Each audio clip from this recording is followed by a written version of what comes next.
I lost a bunch of money today. Let's talk about it.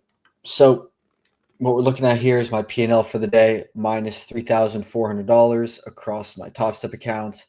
I was in this one short trade. Let's break it down, and then I'm going to break down what I learned from it. So, if we look at the overnight session here, we'll pull this. We were down like 150 points. If we got the gap to the pre-market lows, we're down almost 200 points or 3%. It was because there's a new AI deep stack or DeepSeek that's a Chinese thing that's making Nvidia go down. So I come in with a short bias, and I was just writing this last week that I shouldn't be coming in with any bias at all if it's not long. However, on a day like this, man, I just came in with a short bias. So I let the open play out, and this was my short trade right here. I took it on the first break under the New York VWAP, and I just added in. I just kept adding in and adding in. And I ended up tripling my initial position size, and I mean, like that's fucked up. Like I shouldn't be doing that in the first place.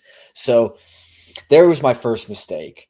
And I just ended up taking a max loss. Like it was just one trade and I was just done. And I just, your heart sinks a little bit. You just realize how much you fucked up.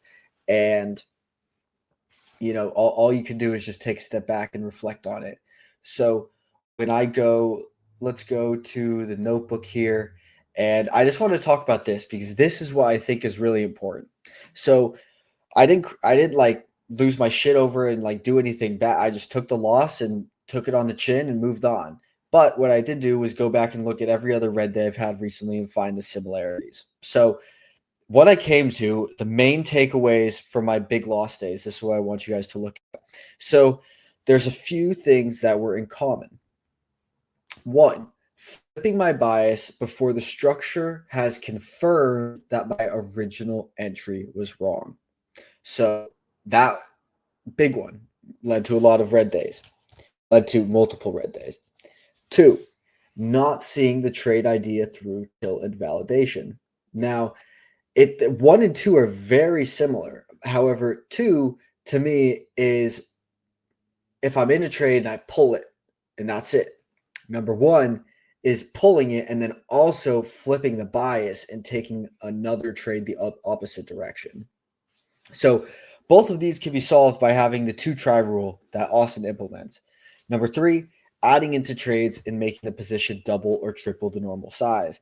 Now, I need to have a max dollar stop loss that I can't go over, and I need to be firm on that. And that's the only way to fix that.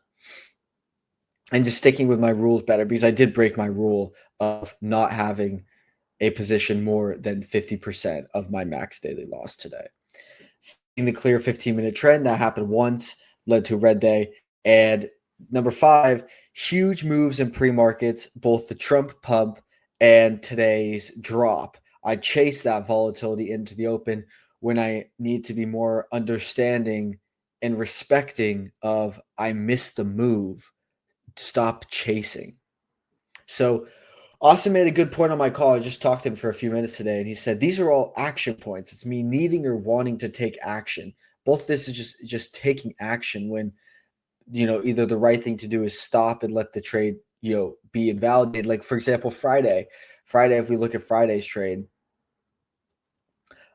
I just let this go. I just let the trade do its thing, and I ended up taking a loss, but I wasn't upset about it. So and I'm not even that upset about the loss. I'm just more upset about my own, lack of discipline, lack of self-control on having position size. Because it's not like the trade was actually a bad trade.